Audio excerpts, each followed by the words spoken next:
আমি উঠতে পারছিলাম না স্টেজে, এত এত মানে আমি একদম পিন ড্রপ সাইলেন্ট হয়ে গেছিলাম। তো এখন একটু চেষ্টা করছি, এটাই আমার প্রথমবার শ্রুতি নাটক। মা দুর্গা যখন মর্তে পদার্পণ করছেন তার ঠিক আগের মুহূর্ত। লেখাটা একটু অদ্ভুত ধরনের। আসলে মা আমাদের ঘরের মেয়ে, আমরা ঘরে নানান রকম প্রবলেম যেগুলো ফেস করি তার উপরেই এই লেখাটা। আমি জানি না কেমন লাগবে আপনাদের, একটু অন্য ধরনের, একটু শুনে দেখুন, আশা করি ভালো লাগবে। আর যেহেতু এটা শ্রুতি নাটক আর আমি একাই পাঠ করছি, তাই চরিত্রগুলো যখন আমি বলবো প্রত্যেকের নাম আমি প্রত্যেকবারই বলতে বলতে যাব, যার ফলে আপনাদের বুঝতে সুবিধে হবে।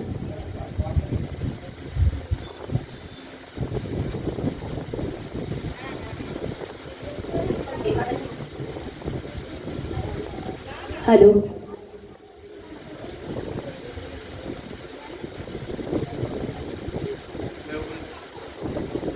মা দুর্গা মর্তে পদার্পণের ঠিক আগের মুহূর্ত। মা দুর্গা বলছেন, কি হলো, সবাই গেলে কোথায়? সেই কখন থেকে বলে চলেছি সবাই তাড়াতাড়ি করো, তাড়াতাড়ি তৈরি হও, আমার কথা তো কেউ কানেই তোলো না। আর এদের বাবারও দেখা নেই, কোথায় যে গিয়ে ছাই ভস্য মেখে বসে আছে তা কে জানে। সব দায়িত্ব আমার কাঁধে তুলে দিয়ে নিশ্চিন্ত হয়ে কাল কাটাচ্ছে। এমন সময় মা লক্ষ্মীর আগমন। মা লক্ষ্মী বলছে, এই তো মা, আমি চলে এসেছি। মা দুর্গা, এসেছো? তা বেশ করেছো। আর বাকিরা কোথায় শুনি? আর তোমারই বা এত দেরি হলো কেন? মা লক্ষ্মী বলছে, মা আমি আমার সানস্ক্রিন লোশনটা খুঁজে পাচ্ছিলাম না মা, তাই। মা দুর্গা বলছেন, সানস্ক্রিন লোশনটা কি জন্য লাগবে শুনি? যেখানে সানেরই দেখা নেই, তোমার কিনা লাগবে সানস্ক্রিন লোশন? মা লক্ষ্মী বলছে, তুমি জানো না মা, এখন সব সময় সানস্ক্রিন লাগাতে বলছে, নইলে মুখে প্যাচেস চলে আসবে। মা দুর্গা, সারাদিন হরেক রকমের প্রোডাক্ট মুখে লাগিয়ে মুখের যা দশা করেছো, টানা গোটা ফোড়া কোনোটারই যে অভাব দেখছি না মা। তা তোমার বোনটি কোথায়? মা লক্ষ্মী, ওই তো চলে এসেছে। মা সরস্বতী, এতক্ষণ কোথায় ছিলে মা? মা সরস্বতী বলছেন, মা আমি আমার গল্পের বইটা খুঁজে পাচ্ছিলাম না, তাই একটু দেরি হয়ে গেল। মা দুর্গা বলছেন, মণ্ডপে 5 দিন তোমার এমনিই কেটে যাবে, বই পড়ার সময় কোথায় পাবে? মা সরস্বতী বলছেন, মা আমি বেশি বই সঙ্গে নিইনি, সব বইগুলোকে আমি ইবুকে ডাউনলোড করে নিয়েছি, শুধু একটি বই সঙ্গে আছে। মণ্ডপে যখন একটু ফ্রি টাইম পাবো তখন না হয় একটু চোখ বুলিয়ে নেব। মা দুর্গা সেই শুনে বলছেন, তা মা তুমি যখন পঞ্চমী তিথিতে মর্তে যাও তখন না হয় তোমার সব বইগুলো সঙ্গে নিয়ে যাবে। মা সরস্বতী বলছেন, মা আমার যে সময় আমার পুজো থাকে না, সে সময় থাকে ভ্যালেন্টাইন্স ডে। ছাত্রছাত্রীরা আমার কাছে বই দিয়েই খালাস, তারা ভ্যালেন্টাইন্স ডে পালন করতে ব্যস্ত থাকে মা, আমার পুজোয় মন কোথায়? মা দুর্গা বলছে, আচ্ছা আচ্ছা মা, দুঃখ পাসনি, ওইসব নিয়ে তোরা তো ভাবতে হবে না। তা তোর ভাইরা কোথায় রে? কার্তিক আর গণেশ একসাথে আসছে। মা দুর্গা, কার্তিক বলছে, এই যে মা আমি চলে এসেছি।